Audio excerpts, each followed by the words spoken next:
mentioning her 28-day reign as one half of the Women's Tag Team Champions in WWE with Chelsea Green and how it was cut short due to injury. Sonya Deville told Chris Van Vliet on Insight, 20 days, 21 days before, who's counting? 30 seconds? I was so devastated. I mean, I'd been with the company for 9 years, and of course, part of being in the WWE is to one day grab that brass ring and get gold around your waist, and that's what I had been striving for, of course. So I finally got my first championship, and I was so happy. I was so elated. I was ready to make those titles mean more than ever before, and the injury came, which is probably why I ran back to my hotel and hid in my room and didn't tell anyone I was injured. The whole time I'm like, oh my god, I hope I don't fall flat on my face. Sure enough, we made it to the end. I limped back, and I got in my rental car, went to my hotel, and tried to pretend it didn't happen, because in this business nobody wants to be injured and out of play. I told myself it's fine, it's a sprain, I'll just wrap it. Long story short, I woke up in the middle of the night to go to the bathroom and I fell face first into the wall, and I was like, oh, I think something's wrong. I was so devastated.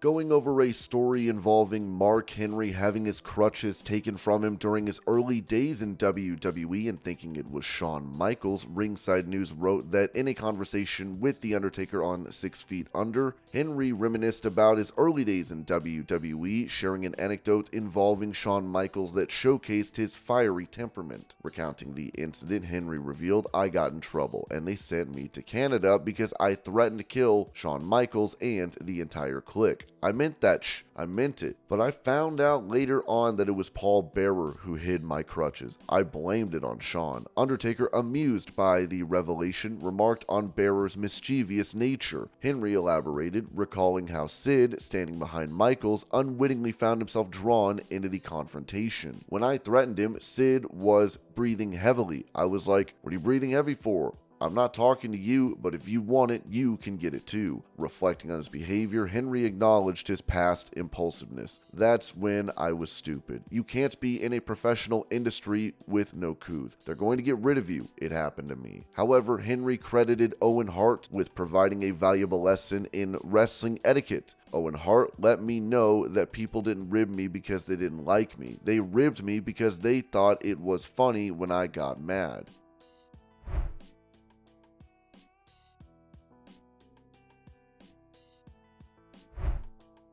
Recalling how WWE tried to bring NFL star Bo Jackson in for a TV appearance in 1991, Bruce Pritchard said on his Something to Wrestle podcast, we were talking about Bo being a 3-athlete star if he wanted to come in. But Bo was concerned as far as how that would jeopardize his football and baseball career. Any little thing, yeah, he just wasn't interested. He was interested, but he thought, oh, wrestling's fake, yeah, I can do that. Then when he found out, no, man, you gotta be a hybrid athlete to do it, and Bo is a great athlete. I just don't think Bo had any desire to learn how to take a bump or do any of the things required to get into the ring.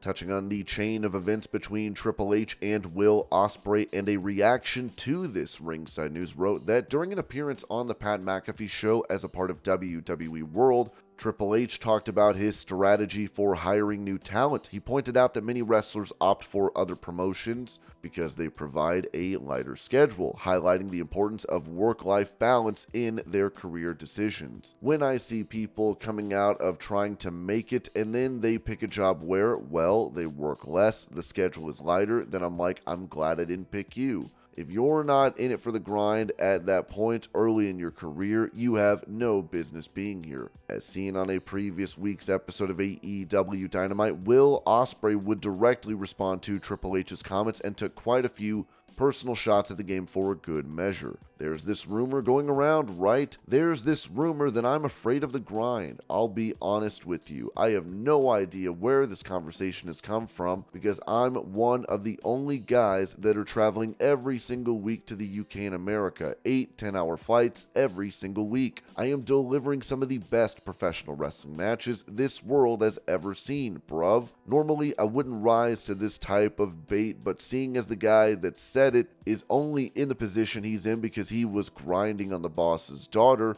you are in no position to tell me what the grind is all about, my friend, because you have no idea what I fight for. Let this be a painful jab back and a gentle reminder that you do not throw stones at an assassin with a machine gun. On the Straight Talk with the Boss podcast, wrestling veteran Magnum TA criticized AEW star Will Ospreay for taking a jab at Triple H. Despite acknowledging Ospreay's great potential ahead of him, Magnum TA asserted that the AEW star would never have the same impact on the industry as the WWE CCO has had and continues to have. You really need to be careful staying in your lane when you get kind of out there on the edge of something you don't really know about. And I see Ospreay's got this great future, great potential ahead of him and whatnot, but he's not in the same universe as Triple H. If he were to even remotely live up to a 100% of what he's capable of being, he still is too old to have the impact that Triple H has had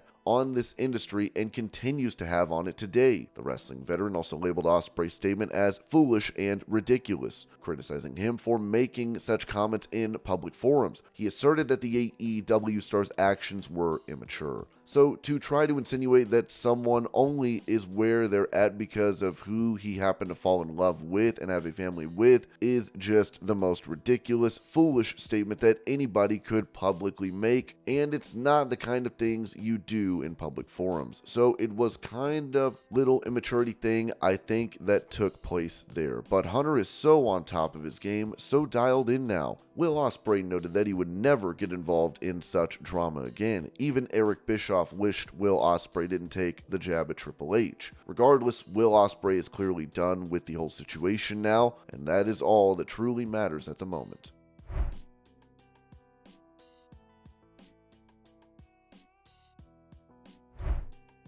Speaking about his theme music in AEW, Wild Thing, Jon Moxley said this to HeyEW. One day, I thought they were playing Donovan's Season of the Witch. I was like, why are they playing Season of the Witch right now? But it wasn't. It was the original Wild Thing. And I was like, I guess that's my music now. But then they switched it to the Major League version, which I love because I love that movie. I've done pretty good kind of trying to, wear that piece as my own, but it'll never truly be my song. At Daly's place, there was a crowd, but it was more like a gathering. I came out to that song for the first time, and they were singing along, but it was pandemic wrestling. They weren't really singing. They were just covering their mouths. They were playing a part for television, and I'm like, this is weird.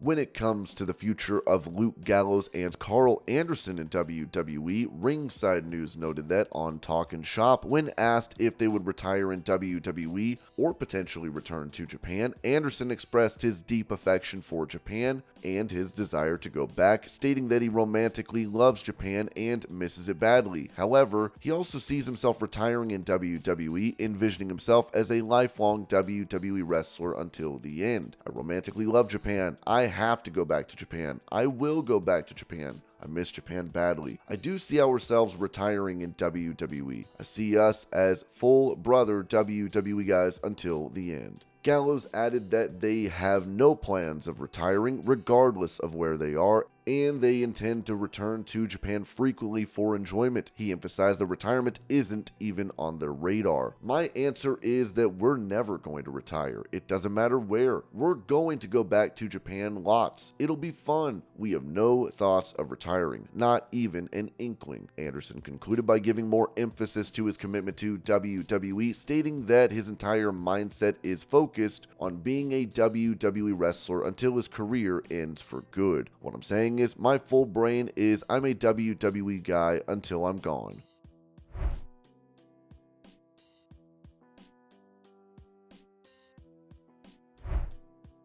Discussing the return of Jack Perry to AEW, who was suspended following the physical altercation backstage with CM Punk, the Young Bucks revealed the role they played in bringing him back onto programming. As Matt Jackson told Sports Illustrated, Jack unfairly ate crap for a very long time. So we had a lot of empathy for him, and we were very excited to help launch his comeback. We kept an eye on him the entire time he was gone and helped him navigate the situation. A familiar one that we had also gone through. We also talked him down a few times. We gave him advice on how to succeed in Japan. It felt like he was our little brother. We saw him for the first time since All In a couple days prior to the pay-per-view. We met him on our private jet and talked endlessly the entire flight. We let him get it all out of his system, but assured him that this would be a fresh start. I was so thrilled to hear and see the groundswell for him when he appeared for the first time. It was like a rebirth for him.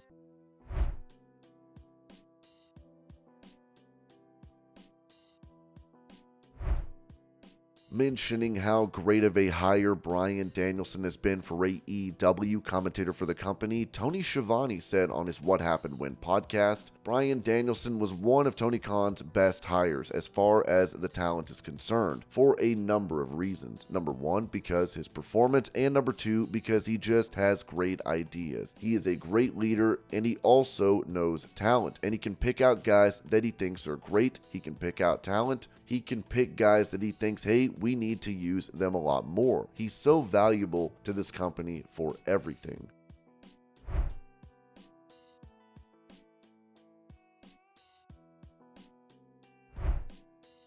Revealing how Paul Heyman has been assisting Nia Jax in WWE, Ringside News wrote that one of the most noticeable improvements in Nia Jax is her promo skills. She now delivers promos with a newfound confidence, leaving fans curious about who has been instrumental in her progress. Ringside News reached out to WWE producers to uncover who has been working closely with Nia Jax. It was revealed that Paul Heyman has been the driving force behind her enhanced promo abilities, dedicating significant time to helping her hone this crucial aspect of her performance.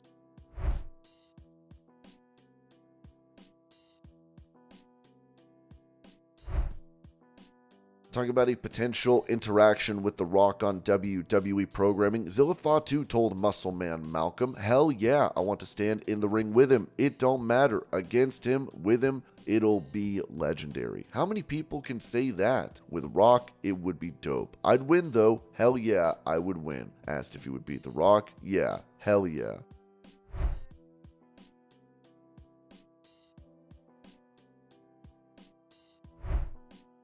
With Becky Lynch set to see her WWE contract expire on the 1st of June, Dave Meltzer said this regarding the situation on Wrestling Observer Radio. "She's taking an extended leave, that's what I was told. It's not for a short period of time, it's for a long period of time. If Seth Rollins is not on the road, it makes sense for her not to be on the road. They can't be hurting for money right now like they need it now."